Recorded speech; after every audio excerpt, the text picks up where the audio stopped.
오늘도 예배한 우리 반석 가족들에게 하나님의 크신 은혜와 축복이 함께 하시기를 주의 이름으로 축원합니다. 축원합니다. 우리 한번 따라합시다. 역경을 이기고 승리합시다. 조금 더 크게 합시다. 역경을 이기고 승리합시다. 아멘. 우리 교회 사회적 거리두기 운동 때문에 오늘 부득불 예배를 나누어서 이렇게 드립니다. 50명 이상 실내에서 이렇게 모이지 말라. 그래서 저희들도 동참하는 마음으로 예배를 이렇게 나누어서 드립니다. 뒤에 앉아서 여러분들을 보면서 제가 그렇게 기도했어요. 하나님, 예배를 드리는 숫자가 중요한 것이 아니라 예배를 드리는 한 사람 한 사람이 중요합니다. 하나님, 내가 진정한 예배자가 되게 하여 주옵소서. 그렇게 기도를 드렸습니다. 하나님, 우리의 예배를 기쁘게 받으실 줄로 믿습니다. 마스크를 착용하라 라고 하는 말은 하나님 앞에서 잠잠하라고 하는 뜻이며, 사람과 거리를 두라라는 것은 자연을 가까이 하라라고 하는 뜻이며, 대면 예배를 하지 말라라고 하는 것은 언제 어디서나 하나님을 바라보라 라고 하는 뜻이다. 한 무명의 목사님이 자신의 글을 올린 겁니다. 이 글을 문재인 대통령이 읽으셨어요. 그리고 코로나19 시대에 꼭 필요한 이런 말씀이라 이렇게 생각을 해서 그 문재인 대통령의 SNS 계정에 이 글을 올렸습니다. 그래서 수많은 사람들이 공감하며 공유를 했습니다. 그래서 손수호 기자가 수소문을 해서 이렇게 그분을 찾았어요. 이 글을 올리신 분은 부산 샘특교회의 안중덕 목사님이라고 하는 목사님이셨습니다. 그래서 손수호 이 기자가 전화로 이렇게 연결을 해서 여러 가지 이렇게 인터뷰를 했습니다. 인터뷰를 하다가 맨 마지막에 그렇게 질문을 했습니다. 목사님, 그리스도인의 사회적인 책임이 무엇입니까? 그때 이 안중덕 목사님은 주저없이 그렇게 이야기를 했습니다. 사랑으로 고통당하는 세상을 감싸주는 것이다. 우리는 지금 코로나19로 인해서 엄청난 고통을 당하고 절망적인 이런 상황에 처해 있습니다.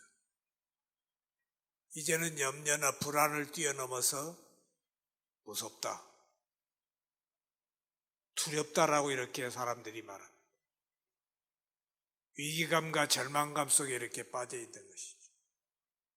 이때 가장 시급한 것은 고통당하는 사람들을 위로하고 이겨낼 수 있는 힘을 주는 메시지가 필요하겠다.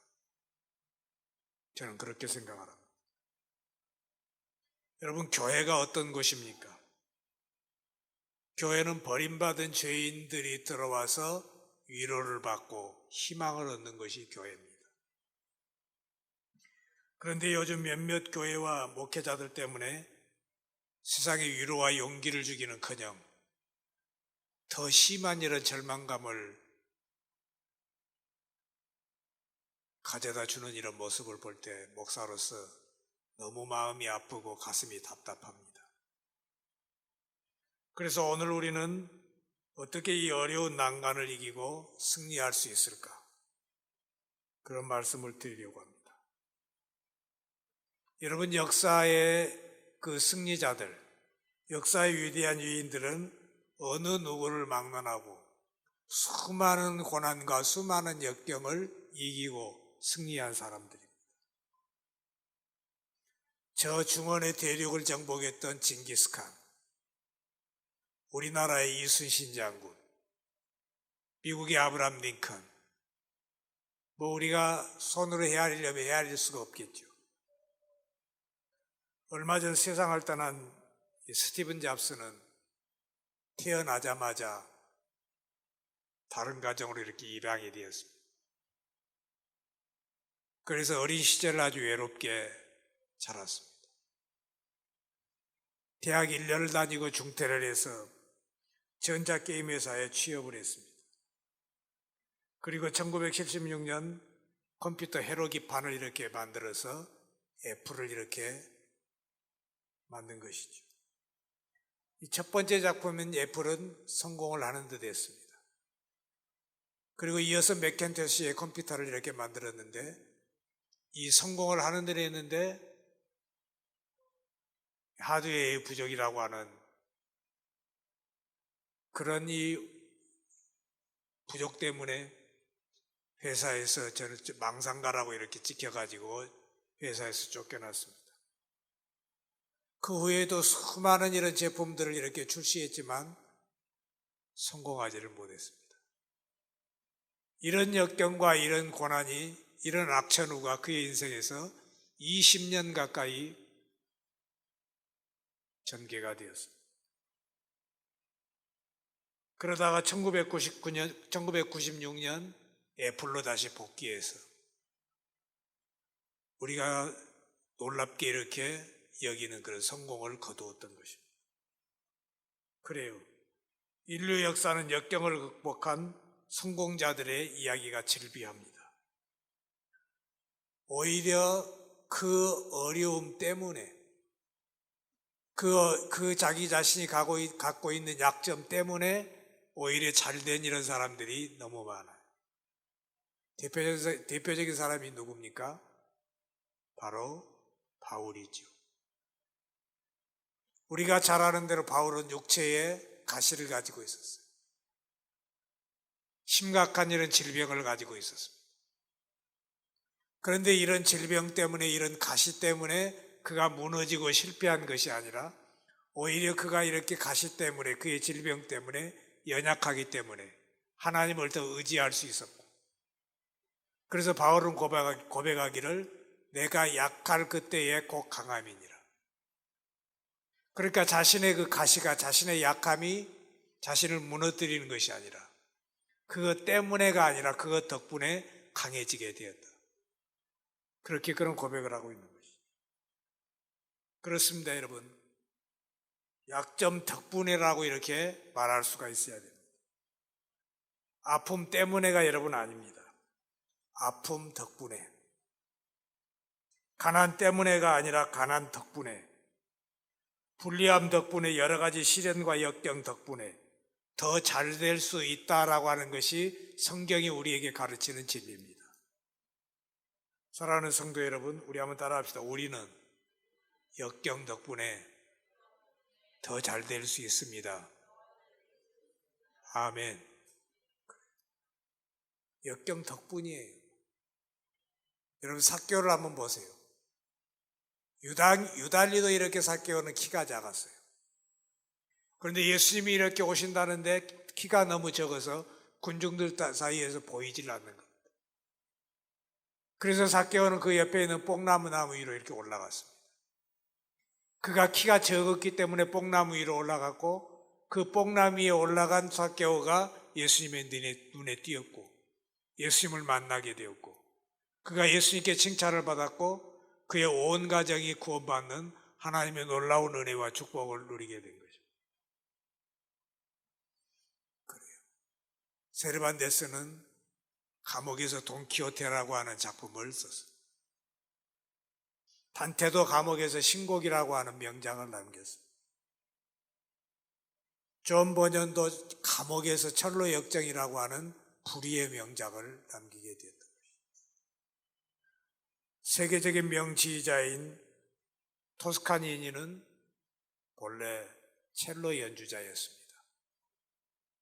그런데 언제부터인가 첼로를 연주하는데 시력이 나빠지더니 눈이 아예 보이질 않습니다.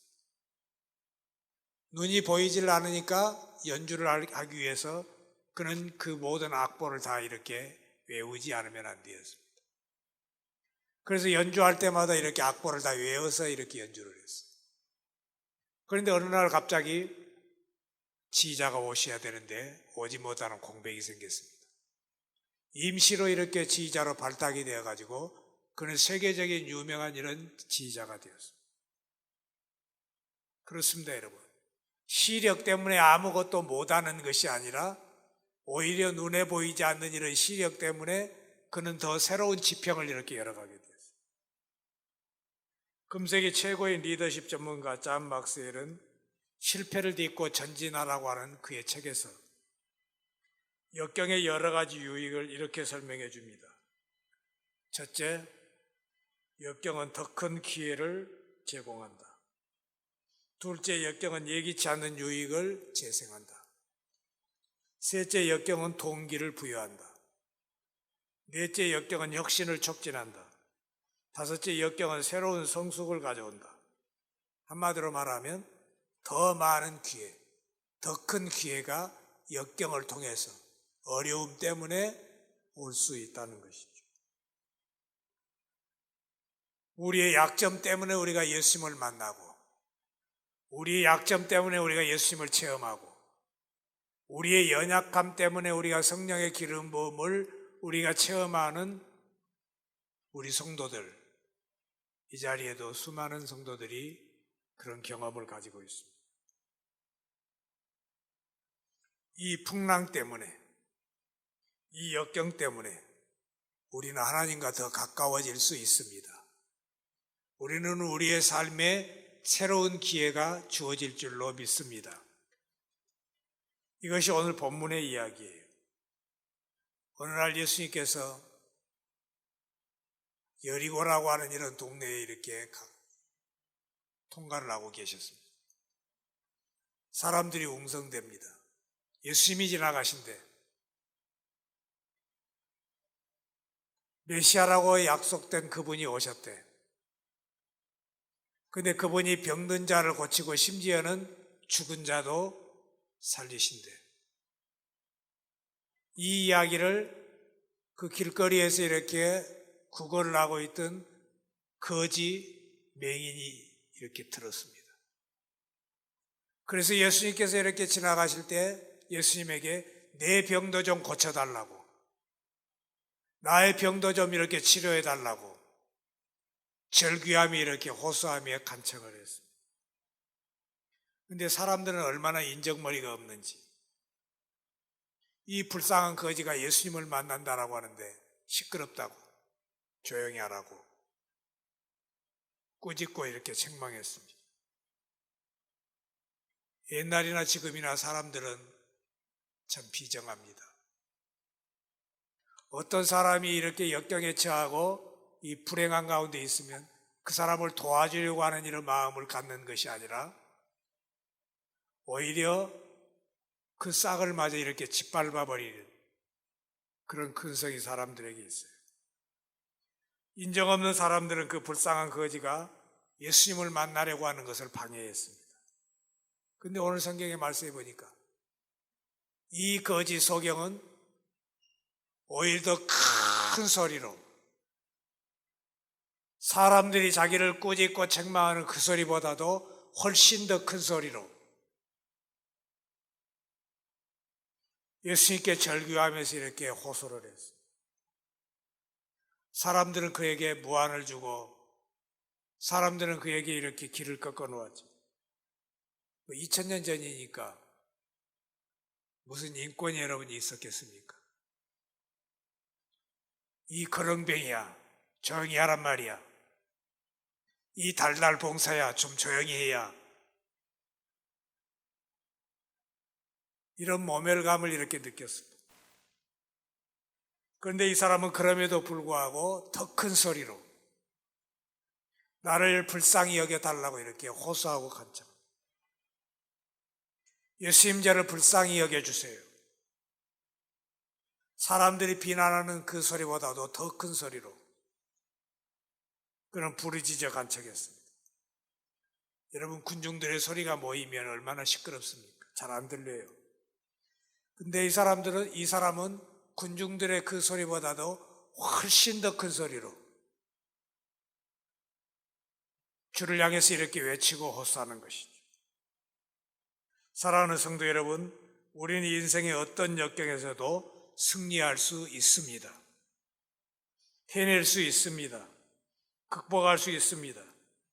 어떤 질병, 어떤 사건, 어떤 사면초가, 어떤 절대절명의 위기라고 할지라도 어떤 상황에서도 예수 그리스도를 통해서 우리는 얼마든지 이겨낼 수 있습니다. 믿으시면 아멘 합시다. 그가 얼마나 큰 소리로 애절하게 이렇게 부르짖었든지 예수님께서 가던 길을 이렇게 멈추셨습니다. 사람들은 그 거지를 향해서 무안을 주면서 이 거렁뱅이야 조용히 해. 이 달달 봉사야 조용히 해. 인격적으로 이렇게 무안을 주셨지만 예수님께서는 그 가시던 걸음을 멈추시고 그 절규하는 그 맹인에게 오히려 칭찬을 하셨습니다. 보라, 내 믿음이 너를 구원하였느니라. 그렇습니다. 저와 여러분들이 이런 적극적인 믿음을 가지고 나갈 때 주님은 가던 걸음을 멈추시고 저와 여러분들을 향해서 아들아, 딸아, 내 믿음이 너를 구원하였느니라. 내 믿음이 너를 잘되게 하였느니라. 내 믿음이 너를 일으켰느니라. 내 믿음이 내 병을 치료하였느니라. 내 믿음이 너를 하나님 앞에 존귀한 자로 이렇게 쓰임받도록 만들었느니라. 선포하여 주실 줄로 믿습니다. 주님은 이걸 원하시는 거예요. 주님은 역경을 극복하는 그런 믿음을 좋아하세요. 여러분 이 믿음을 가지시기를 바랍니다. 그러면 반드시 주님이 우리를 축복해 주시고 저와 여러분들의 운명이 바뀌게 될 줄로 믿습니다. 오늘 우리는 이 본문의 사건을 통해서 우리에게 주는 두 가지 교훈을 우리가 생각할 수 있습니다. 첫 번째는 따라합시다.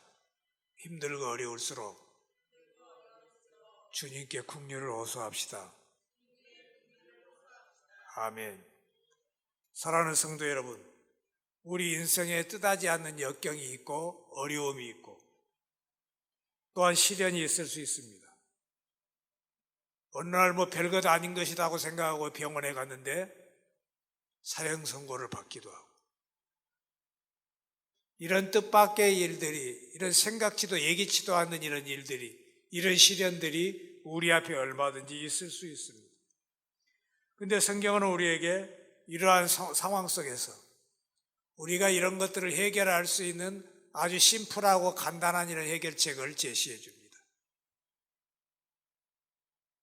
오늘 이 맹인이 치유받고 은혜 받을 수 있었던 비결이 무엇입니까? 바로 주님께 긍휼을 호소하고 있다는 것이죠. 예수님 저를 불쌍히 여겨주세요. 예수님 저를 긍휼히 여겨주세요. 주님께 이렇게 긍휼을 호소하는 것입니다.